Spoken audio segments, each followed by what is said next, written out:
Good morning, good afternoon, good evening. Hey, Shawn, how are you? Doing okay, Adam. How are you? I don't know what time it is. I know. In 2020, I don't think any of us know what time it is anymore. Oh gosh, yeah, isn't that the truth? Yeah, I just know it's cocktail and vinyl time. Yeah, yeah. Shawn, I almost emailed you to ask you to text me or send me one of those cool images that sometimes you take of your turntable with the lava lamp Yep. and turntable and a martini. That would be good for coffee and vinyl to have as in the background. I can do something like that for you. We can let's talk about that. Let's talk about that after the show. Until then, we have kiwi and something else. Flowers? I don't know. Yeah. But it is Dogfish, which is one of the sponsors for Record Store Day, so I don't mind having it up there because they're so good to us. Yeah, that's for sure. Awesome. Wow. Shawn, it's cold. It is. I'm not digging it. Although again, I'll still take this over over the late July and early August when it's hell's front porch. Oh, word. Hey, there's Kurt. Let's say hello to Kurt. Hey, Hello, Kurt. Kurt. How are you, sir? Yeah. Well, cool. I'm excited to see what you have for us tonight, Shawn. I see a record there and a there and a there. Yes. Yeah. So why don't we just go ahead and jump into it and get it in, then we'll catch your breath and say hey to people. And in the meantime, All right. Show us some cool stuff. All right. So I'd be remiss to not talk about the Beatles tonight, I guess, considering today's the 40th anniversary of the death of John Lennon. Mm-hmm. I'll be perfectly honest. The Beatles are a presence, but they're not an enormous presence for me. I have their discography. I listen to it, a couple of times a year, right? I listen to some of the albums. But for me, my favorite era of the Beatles has always been that sort of middle era between like Rubber Soul and Magical Mystery Tour, right? I think Magical Mystery Tour is probably my personal favorite Beatles album.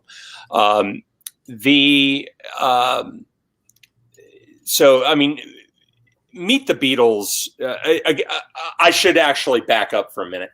All I really know are the American albums. I have all of my dad's Beatles albums, the U.S. albums. That's what I know. That's what I grew up on. That's probably all I'm really ever going to listen to. I think even though it was technically not an official album, well, it was official in the U.S., but, it wasn't a Beatles sanctioned album. Meet the Beatles. I don't think that album could possibly have had a bigger influence on rock and roll.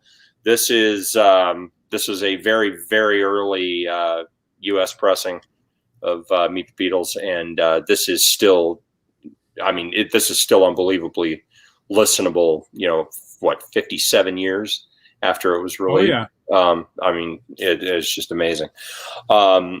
It's amazing the staying power that this record's had. Then the American version of Rubber Soul, believe it or not, I think I actually like the American version more than the British version. I think the American version is a little more delicate and, opening up with I've Just Seen a Face instead of opening up with Drive My Car like the British version does. So, I've always loved Rubber Soul, and I'd say anytime I'm in the mood for the Beatles, this is probably the one I go for half the time at least. I think for Rubber Soul and for a lot of the Beatles records, it depends on where you grew up and what you listened to. Yeah. Oh, very much so. And so the track order is kind of based upon what you heard. Right. And nowhere is that more apparent than on Revolver, because the U.S. version of Revolver is the exact same as the British version, except it's missing 3 tracks. That's it. That's it. There were no, mishmash or whatever. They just took 3 tracks off to make it 11 tracks, because in Britain, it didn't matter if you had 14 tracks because publishing was paid per disc. Versus in the US, they wanted to keep it to 11 tracks because publishing was paid per song. So it's a different thing. So they took 3 tracks off of it. But for me, this is Revolver, man. This is what I've always known. And, to that end, right? I mean, I know that, what was it, Dr. Robert, Nowhere Man, and was it, I don't remember the third one, but the other three ended up on Yesterday and Today. And, I'm sure we all know the Butcher cover and stuff. I don't really need to go into any of that, but, this, I love this album. I think this is great. I probably don't listen to this as much as Rubber Soul or Revolver or some of the others, but this is, every time I listen to this, I always wonder why I don't play it more. Do you ever desire to get the first edition of that record? Yeah, probably not. And the only reason I say that is just because, again, the Beatles are a presence to me, but they're not like one of the artists where I have to have that original historical document. You know what I mean? Exactly. So, if I ever came across one at a decent price, I'd probably jump on it, but I don't think it's something that I would probably actively seek out now. Yeah, I think you just answered Kurt's question. Yeah, no, I don't, Kurt. I don't, yeah. Now, one thing that I do have that I always thought was pretty cool is an absolute stone cold first mono edition of Sgt. Pepper. And this particular copy still has the flaming red inner sleeve, and it still has an unmolested cutout sheet.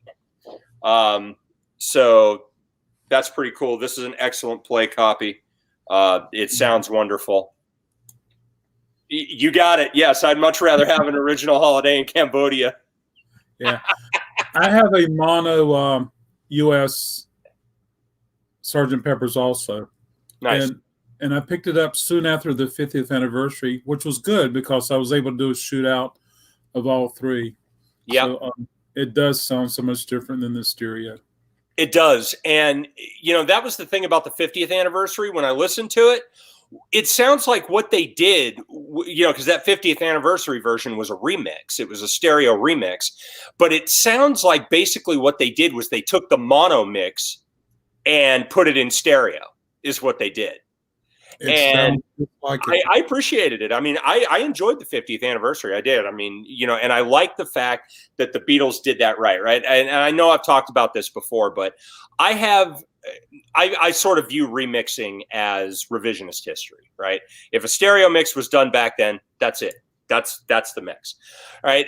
But here's the thing. I don't care if an artist goes out and remixes an album because they didn't like the mix or whatever. I don't care if they do any of that.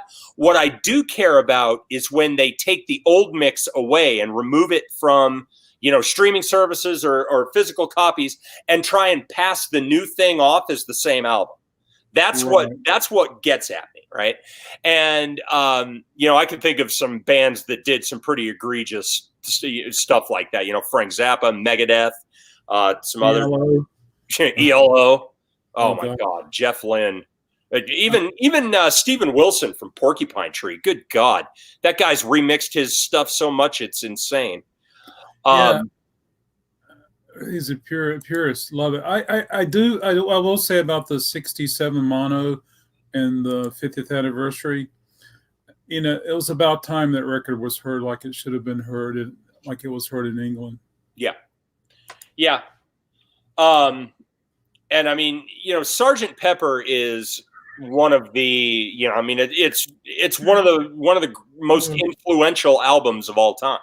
And so I think it would have been an absolute travesty if they had remixed Sgt. Pepper and taken the old mix out of print. But thankfully they didn't. And so, from my standpoint, I'm good with that, right? Because the 50th anniversary is a great thing for people to listen to, especially people that love Sgt. Pepper and want to hear it in a slightly new way. And that was me, right? When I heard the 50th anniversary, I loved it because it was the first time you could ever get a mono mix in stereo.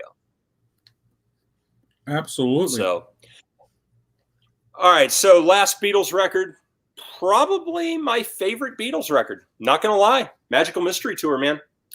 And what was funny is when they standardized the British albums across the world in 1987, when the Beatles albums came out on CD, this was the one American album that remained in the official discography.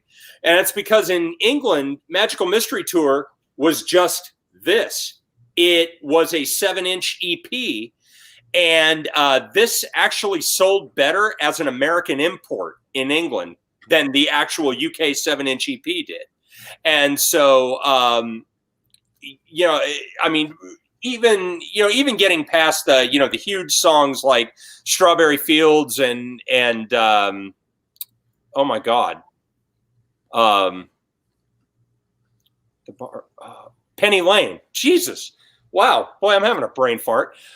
Even getting past Strawberry Fields and Penny Lane, you know, I mean, my God, I Am the Walrus and The Fool on the Hill.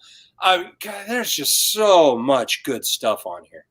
And this particular copy still has the booklet attached inside the gatefold. So very cool. Have you seen the movie? You know what? No, I have not seen Magical Mystery Tour. Believe it or not, I've never seen Help. I've never seen A Hard Day's Night. I have never seen Magical Mystery Tour, and I've never seen Yellow Submarine. I have seen Let It Be, but that's it. I've seen lots of parts of Yellow Submarine, but I never had a desire to watch the whole thing. But I have the other titles, and one day I might watch them. One day we might get there. Okay. Absolutely. All right, so this is a good segue, I think. You know, usually when I'm on, I tend to stick to, or I try to stick to things that, you know, maybe aren't as common, right? Because I don't know, I like to show people things that, you know, maybe they've never quite seen before. But tonight, I think I'm going to just kind of go a little more, you know, a little more center. And I'm going to start with some of my favorite albums, just, you know, rock and pop albums of the 60s. And if I have time, maybe go into the 70s. So, you know, I'll start with the 60s. I used to be a lot more into progressive rock than I am now. I won't say I outgrew prog, but I don't know. Prog just, you know, it's sort of turned into musical comfort food for me. So, you know, when I put it on these days, I tend to go on a bender where I'll listen to nothing but prog for like 2 or 3 days. But then, you know, it always kind of pulls back and then, you know, prog sort of goes by the wayside for me now, whereas I used to listen to it all the time. But be that as it is, this still remains one of my favorite albums of the 60s. King Crimson's In the Court of the Crimson King. There is not a bad moment on this album. I believe this is a 70s repress, but this is one my dad had, and I adore this album and probably always will. Another one of my favorite albums of the 60s, Frank Zappa and the Mothers, We're Only in It for the Money. We're Only in It for the Money is probably one of the greatest pieces of social commentary on both sides of the 60s, right? There's a lot of heckling and biting social commentary of the hippie movement, but also of, you know, the more traditionalist, conservative, crusty kind of, you know, square movement, right? Or community of people, right? Anybody that wasn't with it. And, you know, there are just some moments lyrically on We're Only in It for the Money that, I mean, still bite. I mean, even to this day, right? You can still apply some of those. I mean, I start to think of something along the lines of like, let me think. Ever take a minute just to show a real emotion in between the moisture cream and velvet facial lotion? Ever tell your kids you're glad that they can think? Ever say you love them? Ever let them watch you drink? Ever wonder why your daughter looks so sad? It's such a drag to have to love a plastic mom and dad. I mean, come on. I mean, that's just brutal. And, the fact that you got it memorized. Oh, come on, Adam. When you've listened to this album as much as I have, I've got every single word of this album memorized. You know, what's the ugliest part of your body? Some say your nose, some say your toes, but I think it's your mind. I mean, come on. Let's go. Absolutely. So good. Oh yeah, and this copy of We're Only In It for the Money is original, and also has the Sgt Pepper parodied cutout sheet, because of course in the gatefold that was the cover that they wanted to use, the Sgt Pepper parody cover, and Jimi Hendrix is actually on that cover somewhere. He was one of the stand-ins for that photo. But yeah, so this is one of my favorite Frank Zappa albums. Probably not my absolute favorite of his. My absolute favorite of his is probably 200 Motels. I'm very, very big fan of the Flo and Eddie years of Zappa, and especially on 200 Motels. I mean, like Mystery Roach, I think that's one of my favorite Zappa tracks of all time. Another one of my favorite 60s albums that I could never get tired of, the Kinks' Village Green Preservation Society. Great concept album. And this one again is an original. It's got the old two-tone reprise label. Yeah, I was very stoked to find that, and in the wild nonetheless. All right, so I'm gonna give everybody a hot take, and probably might be an unpopular opinion, but I honestly believe that if we had flipped situations and it was the Beatles that were still on tour today, putting out albums and tarnishing their legacy, and it was the Rolling Stones that had broke up in 1970, literally never to be heard from again, the Stones would be considered the greatest rock band of all time, and not the Beatles. I honestly believe that. That may not be a popular opinion, but I absolutely stand by it. And I think that if the Rolling Stones had ended with Let It Bleed, I think their legacy would have been cemented airtight. And that's not even considering the fact that after that they went and did Sticky Fingers and Exile on Main Street and some of that stuff. But Let It Bleed, it might be for me the single greatest album in the 1960s. There is not a bad moment on this. And so this copy, I actually so this copy, it's actually got the inner sleeve with it, and it's also got the couple of extras that it came with as well. It's got the poster, and also poster? Yeah, what's that? Can we see the poster? Yeah, absolutely. Let me see if I can get it all on camera. Let's see. Yeah, there we go. Oh yeah, I've had that before. Yep. So yeah, there was that, and then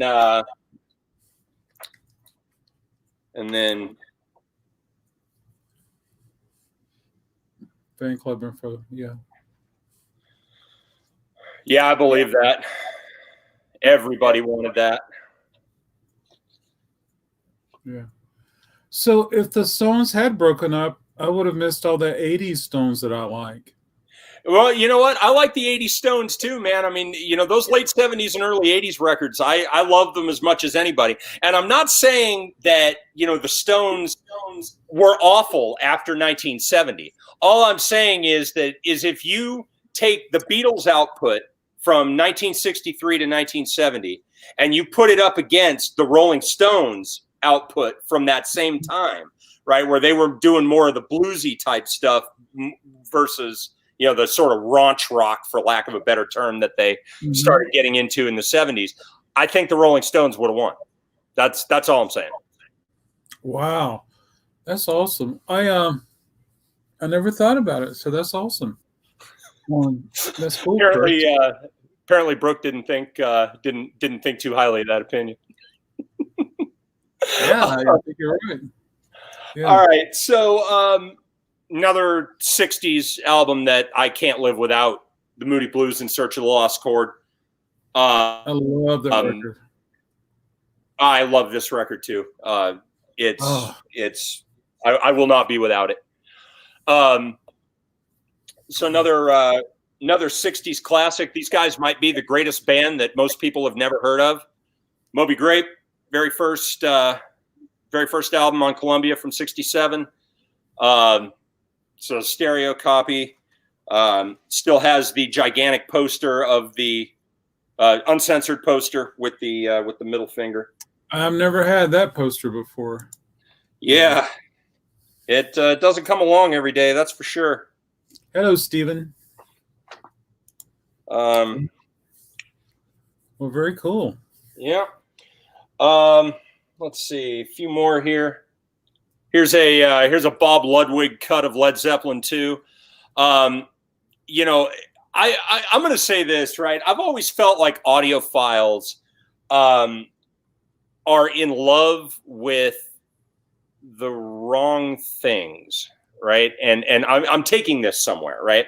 Instead of choosing to focus on the 90% of good things, they tend to really hone in on that, 10% of things. I've been a member of the Steve Hoffman forums for 15 years. So, I mean, I've been around this for a long, long time. And one thing that I've always found with audiophiles is that the pure luck, Kurt, pure luck. So one thing that I've always found in the time that I have been around the audiophile community is that there seems to be this paradigm of the rarer something is, the better it sounds. And, that's the one you want, right? You see the look on your face. You know exactly what I'm talking about, don't you? Yeah. So I will say this. This is the one place where they're right. I have heard Led Zeppelin 2 500 times in my life, and I have never, ever heard it like this until I put this down. This does not require a $5,000 stereo to hear the difference. You put on this original Bob Ludwig cut, and I mean, I don't care how modest your system is, you can hear it. I mean, it is cut so hot. My favorite moment is at the very beginning, right? When they're going into Whole Lotta Love and you just hear, Jimmy Page kind of playing that guitar riff, and then John Paul Jones just comes in with that bass line of boom, boom, boom, boom. And I mean, that will absolutely rattle your windows on this cut. So, unfortunately, there are a lot of people that try and get a lot of money for these. And also, thankfully, there are a lot of stories still to this day of people finding these for $5-10 at, flea markets and garage sales. I mean, I cannot stress this enough. If you ever find a vintage copy of Led Zeppelin 2, just take 2 seconds, pull it out, and see if RL is in the dead wax, hand scribed in the dead wax on both sides. If it is, and it's reasonably priced, pick it up. If you've never heard it, you won't regret it. I promise. 3 things, Shawn, is RLSS. The other thing is, like, yours has a hype sticker that has sold X number of records. You know what? That one kind of threw me for a loop too. And if I saw that hype sticker, I wouldn't dare look at the dead wax. Right. Neither would I. And that's what kind of surprised me. So I came into this from a buddy of mine in Minneapolis, the same guy that I got the Charlie Brown Christmas from. And he had sort of been passing around this copy among a whole bunch of friends, and it came to me, and I was like, I've never heard of the RL and the dead wax being with a jacket for a gold record award. But on a little bit of research, what I found was that Led Zeppelin 2 sold 400,000 copies in pre-order. So, I mean, the day it was released, it was almost a gold record. So it sounds like there might have been one repress done before Atlantic pulled that Robert Ludwig cut for causing cheap turntables to skip. That's the only thing I can think of. I mean, either that or the jacket was swapped out at some point. But I mean, I don't know, right? But yeah, it's very uncommon to find Bob Ludwig cuts on jackets with the gold record sticker. You're right. And one more thing, I want to say hi to Carolina Lady. Thanks for joining us, and hi to Art. Yeah. Okay, Shawn, you got a pretty decent audio system. Okay. Yep. And so you don't have the RLSS, but you do have a beautiful copy. You pop it on your machine, you crank up the volume, you crank up the bass. Nope. I actually I actually keep my bass and treble controls completely flat. Right, but if you were to take a non-RL and crank up the bass, there's not too much difference there. Really? Yeah. Okay. Well, because I'll take your word for it. If you play the non-RL and you're just listening to it, all right, that's cool. And then you go put on the RL, it's much louder. Yeah, but it's not even the loudness either. It's the clarity. I mean, I don't know, man. There's something about it. But, I mean, I'm in the camp with you, right? About, the rarer it is, the better it sounds. I mean, that just makes me roll my eyes so much as to cause spin gravity. But I don't know. I found that RL cut to be the one case where it might be true. But hey, you know what? I have one in the back. And you do? Yeah, sometimes I just pop it on. I mean, different strokes for different folks, man. Your mileage may vary. It ain't the hype. Because normally I don't buy it either. Like for instance, right? Especially when it comes to CDs. Oh my God, these people. Like for instance, did you know that the only great way to listen to Pink Floyd's Wish You Were Here was to find the misprinted 2-track Japanese CD that had side 1 on track 1 and side 2 on track 2? I mean, you'll pay $500 for a copy of it, but apparently there is no other way to listen to Pink Floyd's Wish You Were Here. I had no idea. I didn't either. Anyway, I'll move on. Another album from the 60s I will not be without. Super Session. Okay. There is so much good music on this. People don't really make, I feel like people don't really make jam albums anymore.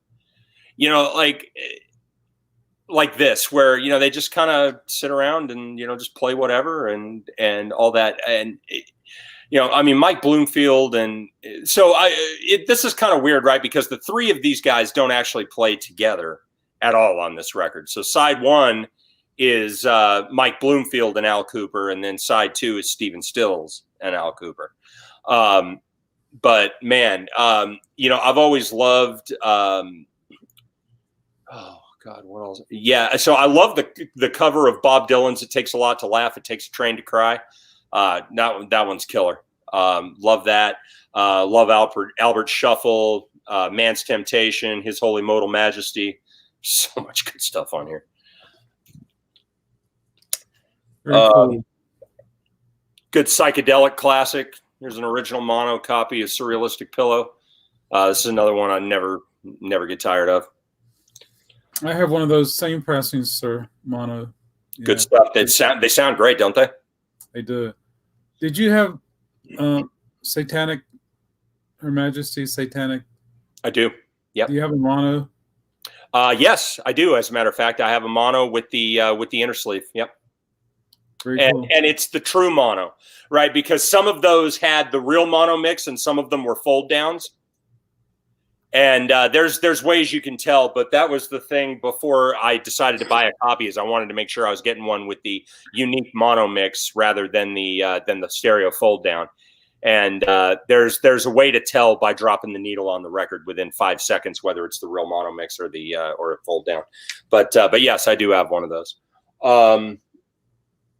Here's kind of an obscure one from the 60s that I feel like a lot of people don't know, but a lot of people should know. The Illinois Speed Press.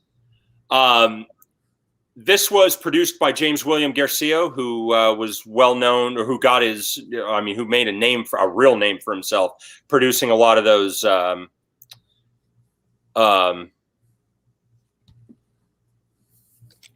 I've had that record in here before. Absolutely, I've had it. I bought that copy off of you, and I think you bought it from me. Yeah, I did. James William Garcia made a name for himself as a producer, producing the early Chicago records in the 70s. But so that's kind of what that Illinois Speed Press album sounds like. It sounds a lot like the Chicago of very early, like the Chicago Transit Authority. It sounds like that without the horns. So very cool. I like that. Little known Oh, I was going to say, little known fact about me. Another one of my favorite bands of all time. It's Blood, Sweat, and Tears. I have their entire discography.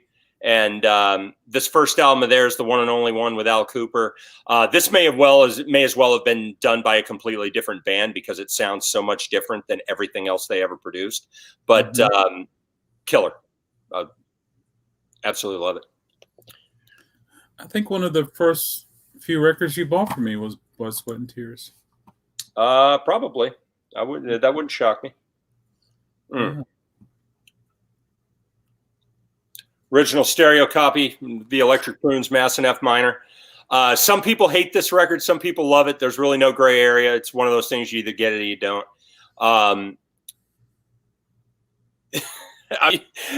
There's not much I can say about this other than put it on and see what it does for you. This was an attempt to sort of do a psychedelic version of the Catholic Mass, and how successful it was depends on who you ask, right? I love this. David Axelrod was involved in it. I love David's work. And the actual Electric Prunes, I believe, played on this entire album, but the first time that they ever tried to play it in concert, I believe it was in Santa Monica, California, it completely blew up in their face, and they never tried to do it again. And they broke up not long after that, even though there continued to be albums put out on the Electric Prunes name. Yeah.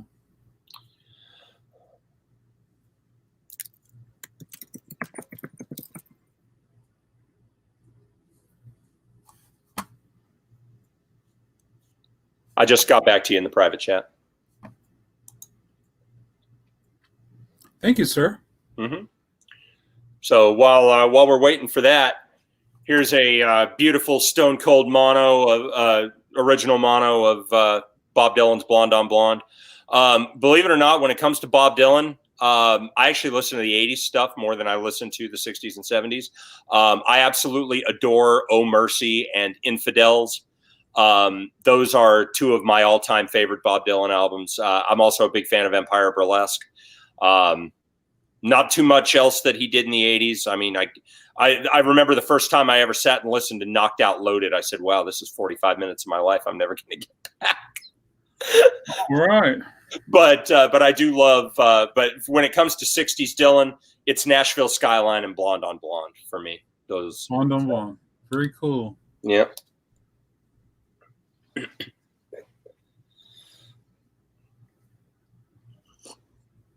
Hey, Kimba. Kimba has a new image. Hey, Kimba. Hey, Kimba, I like your new image. Thanks for joining us. This is, speaking of albums you either get or you don't, without a whole lot of gray area, Dr. John the Night Tripper, man. This one took me a little while. I had to spin this one a few times before it started to make any sense to me. And once it clicked, though, I really like this. It's very good.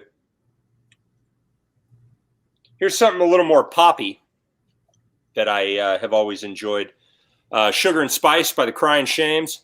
I always felt like the Crying Shames should have gotten a lot more successful than they did. They had a couple of hits in the 60s, but I mean they were really kind of the flavor of the week, and it's really a shame. After this, they also put out a great kind of psychedelic-y type album, which a lot of bands did in those days, of course. It was called A Scratch in the Sky. That album is killer too, but this was my introduction to the Crying Shames, and it holds a special place. I like it. Very cool. Here's one I got off of you. Actually, hold on. The next two I got off of you. The absolutely cleanest original copy of Disraeli Gears I've ever seen in my life came from you. Very cool. This is my favorite Cream album by a country mile. Not a bad moment. Very cool.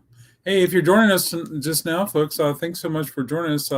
Hanging out tonight with Shawn. He's showing us some really cool records. He's over there. Yeah, so there you go. We're doing cocktails and vinyl tonight, so thanks for joining.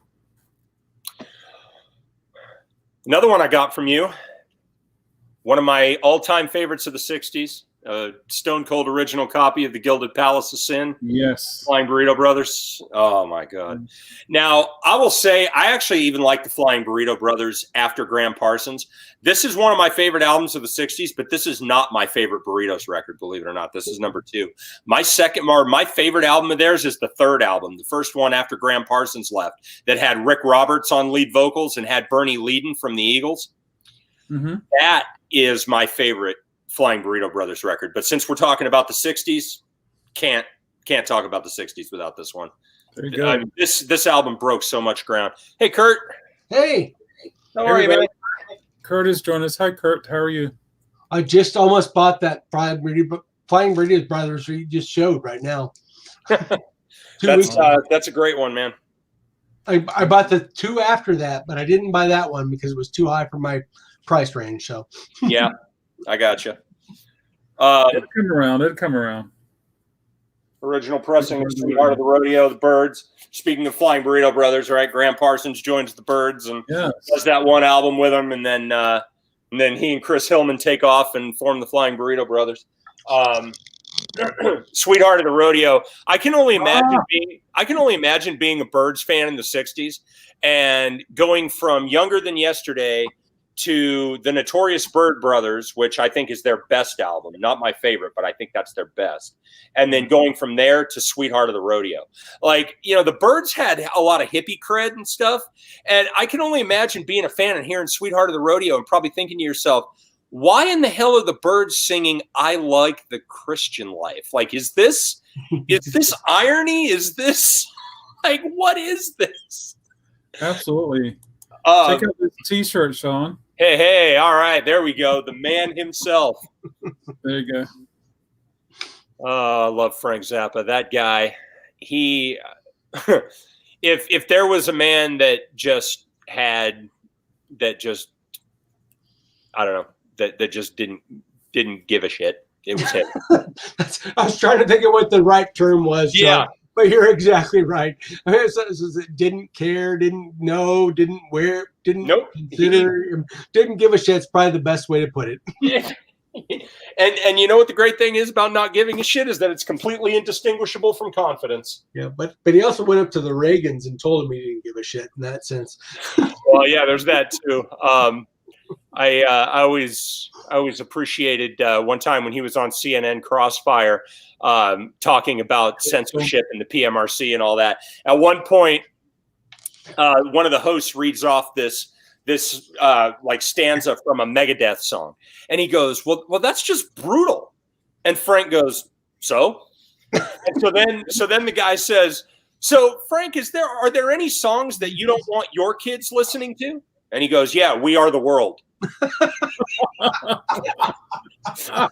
That's hilarious. I didn't realize that quote, but that's fantastic because I was just singing that today. I was singing "We Are the World" today for some reason. I got out of the shower and I was like, "We are the world." But Russell heard someone say Zappa, so here he is. It's like we saw him here. Hey, how's it going, buddy? Yeah. Yeah, I when it comes to Frank Zappa, right? I mean, for me, the big albums, I mean, the ones that I just really fell in love with, right? I have all the respect in the world for Freak Out and Absolutely Free, but I don't listen to those as much. For me, the ones I really, really, really have a lot of respect for were We're Only In It for the Money, Hot Rats, Uncle Meat, 200 Motels, and jumping quite a ways ahead, Shake Your Booty. I felt like Shake Your Booty was the We're Only In It for the Money of the 70s because it was the exact same thing. It was an album full of just biting, nasty mockery and social commentary of American life in the 70s. Which was great. Which is also very rare. I mean, I'm a moron and this is my wife. She's frosting a cake with a paper knife.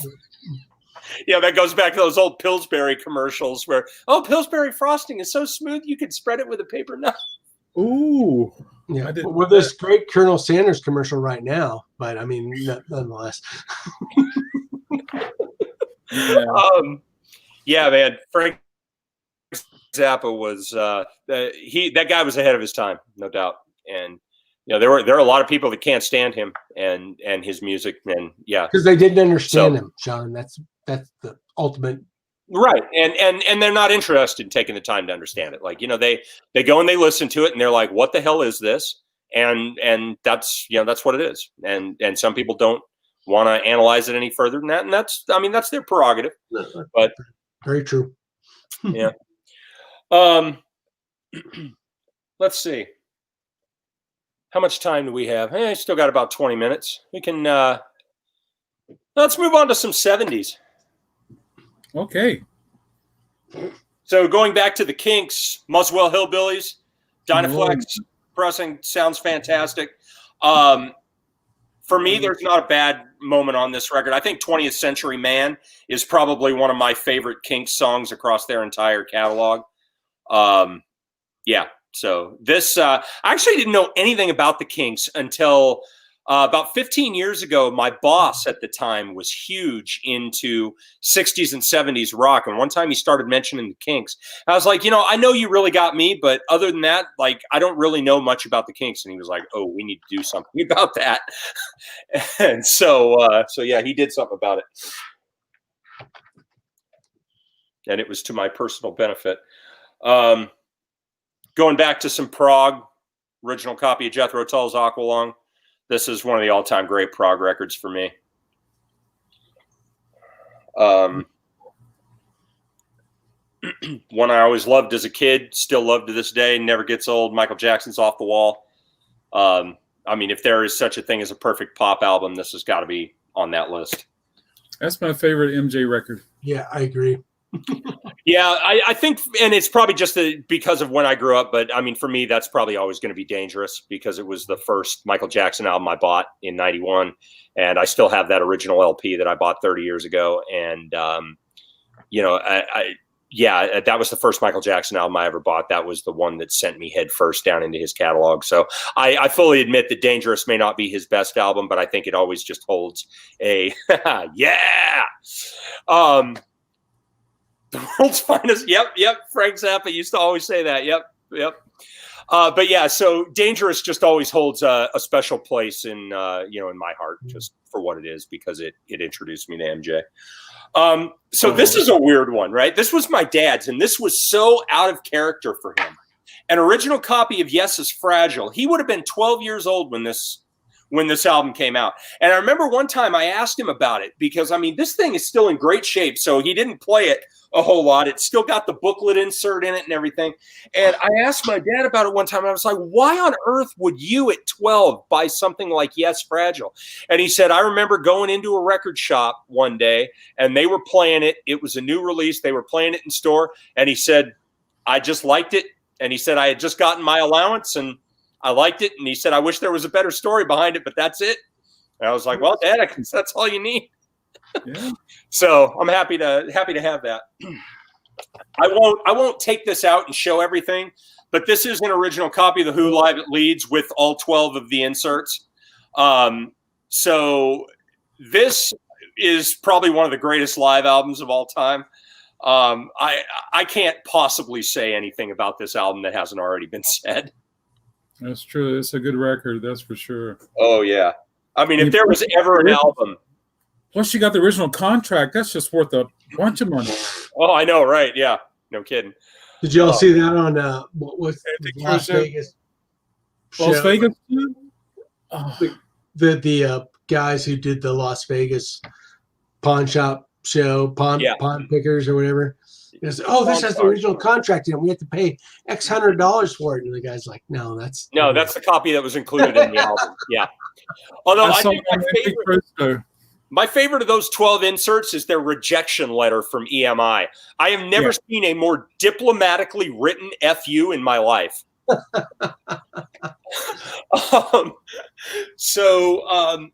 I'm this may sound over the top, but I promise you it is not. I went through a period in like the 2000s where I really got kind of disillusioned with rock and roll. And this album from 1973, I believe, restored my faith in rock and roll to an extent. Robin Trower's Bridge of Sighs.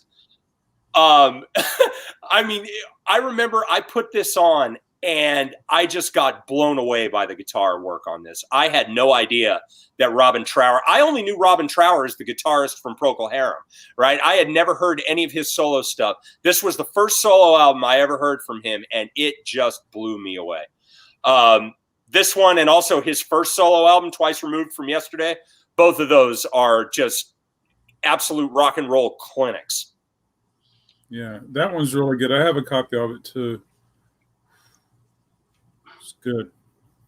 Yeah, it comes up a lot. It's a very popular one to try and get now in the.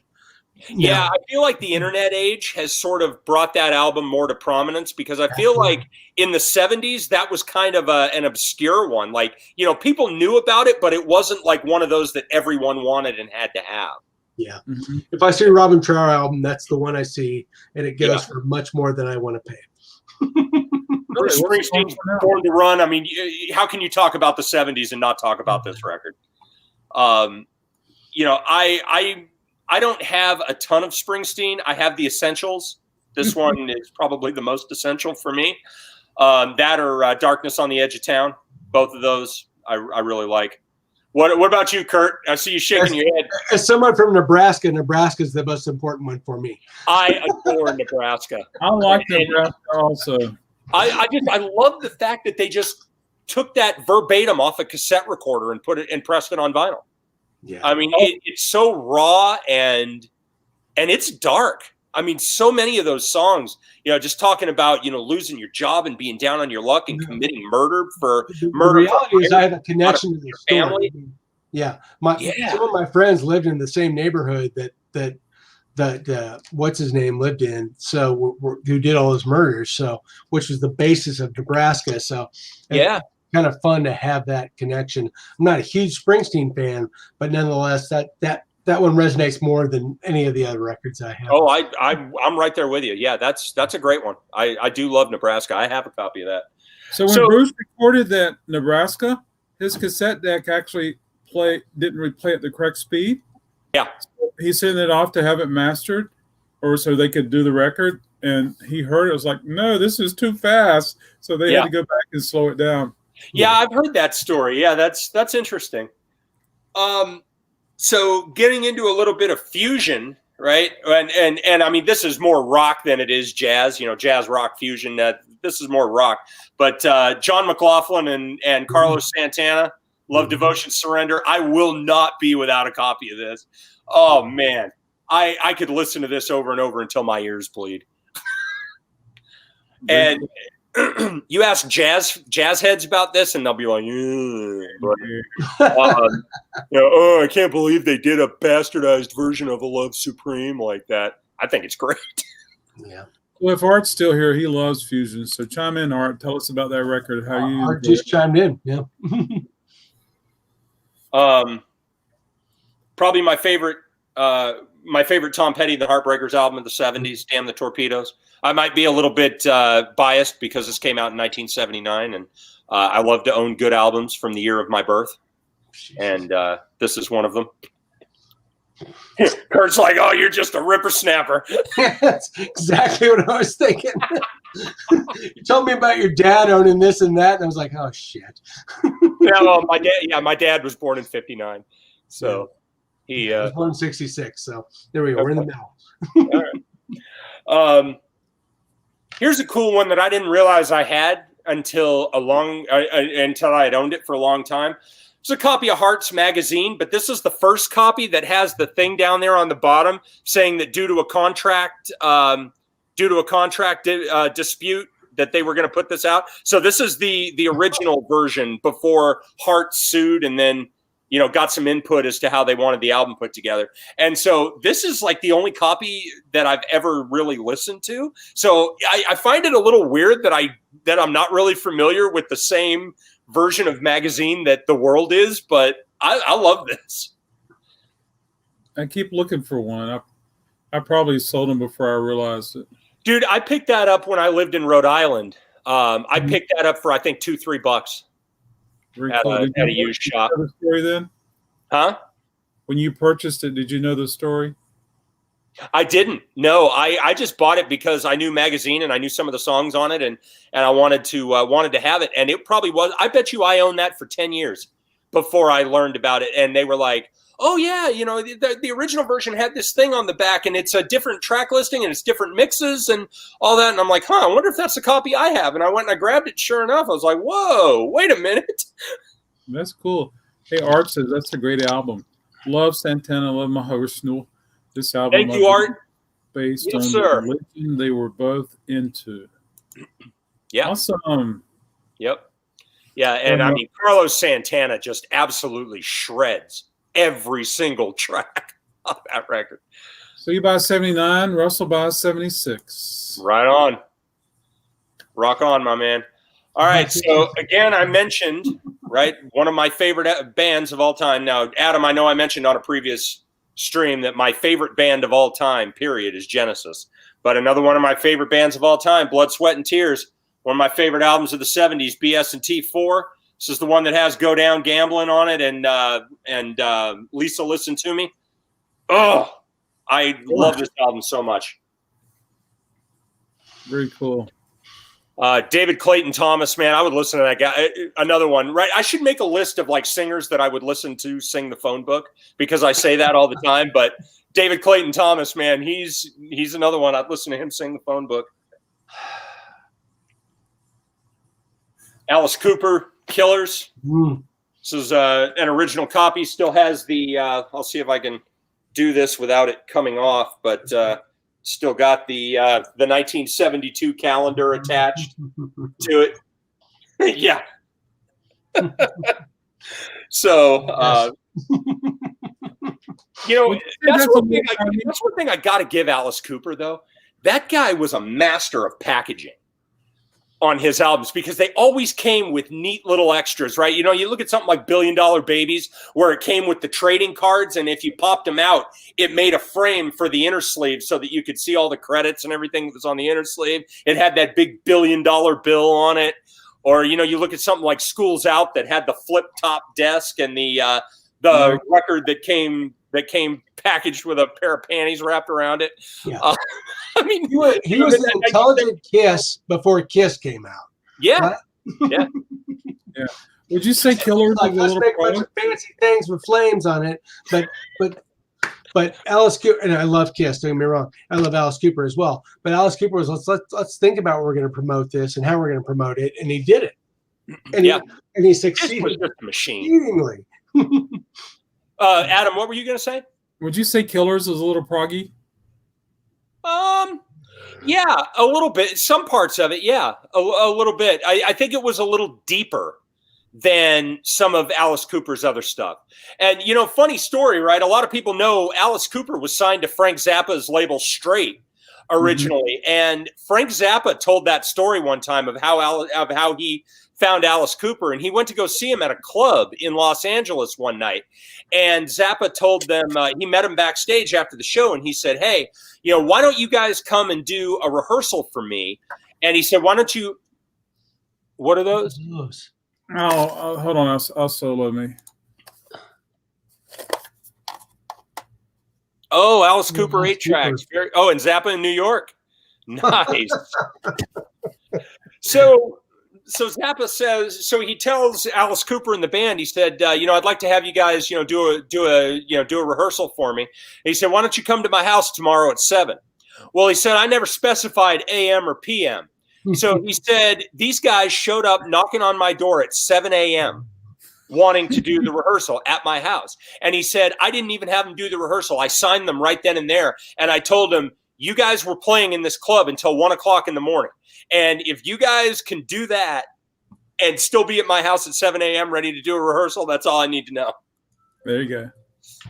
Hello, Fip and Frozen, Donna. Yeah. Thanks for joining us. So speaking of my favorite band of all time, Genesis, this is my favorite one of their records, Wind and Wuthering. Mm-hmm. If I had absolutely had to rank Genesis' entire discography, this one's going to be at number 1 by a nose, but this one's going to be at number 1.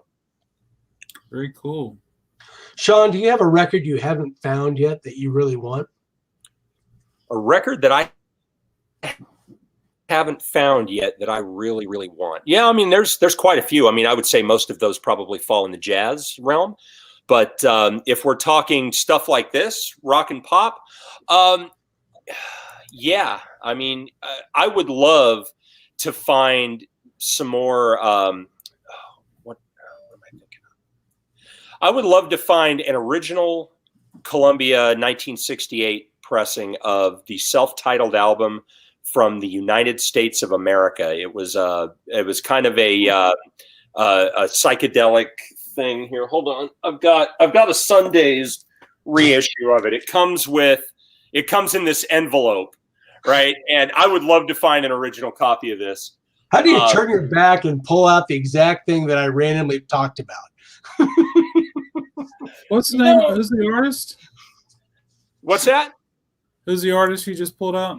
The artist they were just called the United States of America. They put out one album in 1968, and it is a psych classic. It's obscure, right? Like if you just talk to somebody randomly, they're not going to have any idea what you're talking about. But for people who really, really love psychedelic stuff from the 60s, anybody that knows who the 13th floor elevators of the Strawberry Alarm Clock are going to know who the United States of America is. Yeah. Okay, cool. Yeah. Art says Win his favorite also. Yeah. It's great. Russell, I don't understand that comment. Did I miss? Do you guys recognize it? AU Gold? No. AM Gold? Yeah. No, but Shawn, I'm really impressed that you were able to pull out the United States of America record as soon as I asked what you're looking for. Well, it's because right here, these two Kallax units, this is all of my pop and rock. So okay. I have everything within arm's reach right here. How many Kallax? I don't know if you heard Adam say it before, but I sit on the floor. So these things only look like they're 10 feet tall. They're not. These are just 4x4 Kallax units. What's your Kallax total? I've got let's see. I've got 3 Kallax units. Oh yeah, I've got a fourth one that is behind the couch that kind of has the stuff that doesn't get played a whole lot, Christmas records and stuff like that. Mm-hmm. But mainly 3 here in the listening room. I've got 2 3x4s and then 1 4x4. Yeah. Okay, great. Sorry. Oh yeah, it's a good thing that I don't think there's such a thing as too many records. Yeah, those are behind me. Those are my dupes and classicals and Christmas, quite frankly. And nice. Excellent. Yeah, I don't have too much classical. I've got a little bit, but yeah. It was good bantering around with you on the last Cocktails and Vinyl about the dead Kennedys, man. I still can't believe I came into that cache of all of that stuff. It was unbelievable. That's great. And I shared a story with Adam after that, and so I'll share it really quickly if it's okay, Adam. Sure. I saw that I had an opportunity to see. So I grew up in Nebraska, and the Dead Kennedys were playing in Nebraska in the late '80s. If you've all seen Urge: A Music War at all. One of the things, the Dead Kennedys' little Holiday in Cambodia piece in that is, or is it Bleed for Me? The Bleed for Me piece. I think it was Bleed for Me. Yeah, it's Bleed for Me. In Urge: A Music War, it's like there's no punk rock in Argentina. There's no punk rock in blah blah blah, and there's no punk rock in Nebraska. And so the first show they did in Nebraska at the Music Hall in Omaha in the late '80s. And a friend of mine's band opened for them, so we were there right up front. And then Jello came out and said, "Okay, I was wrong." That's awesome. Yeah, guys, give me 1 second. I'm gonna speaking of that, I'm gonna go grab something real quick. Okay. Sorry. The H-Tracks, very cool. Yeah, I didn't mean to shift. Let's see if you can identify any of his records. Okay. Okay. Well, there's a blue one there, and there's a red one. There's one. And... So, just speaking real quick of DKs and Jello Biafra and Alternative Tentacles. This is a great punk compilation. Oh yeah, from the early '80s. Love it. Oh, yeah. Yes, Not So Quiet on the Western Front. Yep. It took me a long time to find a copy of this that still had the one custom inner sleeve and the zine in it. This one does. But interestingly, the thing that drew me to this compilation compilation and made me want to buy it was the fact that it had 5 bands, or was it 4? No, I'm sorry, it was 4 bands. Had 4 bands from my hometown of Fresno, California, on it, and so it was really cool to hear. And one of the bands I especially love, called Capital Punishment, I love them, and it has a track from them on here, and also some other bands from Fresno that didn't really last as long, but. Yeah, I was shocked at how good this is, and sadly, Jello Biafra refuses to. Oh wait, no, I'm sorry, no, it wasn't this one that he refuses to reissue. It was Let Them Eat Jelly Beans is the one that he refuses to reissue because Black Flag won't give him the right to put one of those songs to reissue one of those songs that was on that compilation, and he won't reissue it unless he can do the entire compilation the way that it was meant to be. But yeah, man, Not So Quiet on the Western Front. This is absolutely one of the best hardcore, West Coast hardcore compilations ever. Yeah, and I have both of those, but also to add to your story, a friend of mine who ended up being a major influence on Sub Pop and other things used to run a series of releases and other things in the Midwest and Lincoln, and he had a group or a zine and a label called Capital Punishment. Really? Yep. That's funny. His name is Jim Jones. He now lives out in Seattle. Adam, that's the guy who releases the Get Smart things and some of the other things I've shared with you. So he's very embedded in the original kind of punk culture of the Midwest and others. So if I was going to make a list of the best albums of the 70s, personally, this one's on it. Top 10. Bebop. Oh yeah, Bebop Deluxe, man. Starburst finish, or Sunburst finish rather. So good. You put that one beside your Ohio Players, right? What? You put that record beside your Ohio Players. Nah. I don't know what you mean. The covers. Ohio Players? No, I've never even heard of it. Okay, gotcha. Oh, sorry. It's okay. Ohio Players had wonderful record covers, and that Bebop Deluxe reminds me of it. They looked very similar to that, with a bunch of alluring women holding things that where they were mostly nude. So gotcha. Okay. So I will cop to this. Oh crap, Adam, we're at the top of the hour. Okay, 2 more. All right, 2 more. Okay, so I had no idea that Rod Stewart was ever in bands because of when I was born. So I always thought of Rod Stewart as a solo artist. So anytime somebody said to me the name Rod Stewart, I thought of Hot Legs and Do You Think I'm Sexy and Forever Young and all of those, hits that he had as a solo artist, Maggie May, right? But I never knew he was in bands until one day I saw this at a used record shop and I said, "Is that Rod Stewart?" And I knew who Small Faces were. I did not know who Faces were. Right? I didn't know that they dropped Small off of their name and hired Ronnie Wood and Rod Stewart. When I bought this, it completely blew me away. It's so good. I still can't believe what a great album this is every time I put it on. This is a really nice, clean copy W7 label. I put this on regularly still. I have for years. It's so good. Wow. I actually like all of Face's entire discography, but this one specifically is good. And then the only other one I think I'll do, because this is another one that I didn't really know that something about pressings, right? Of course, we all trip over these in used record shops. They're everywhere. I love this album start to finish. I don't think there's a bad moment on it. It's one of not my absolute favorite, but probably top 5. I think my favorite Chicago album is probably the 3rd one, followed closely by Chicago Transit Authority.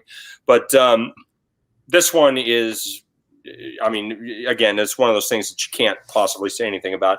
I didn't realize that the very, very, very first edition of these actually did have 2i labels.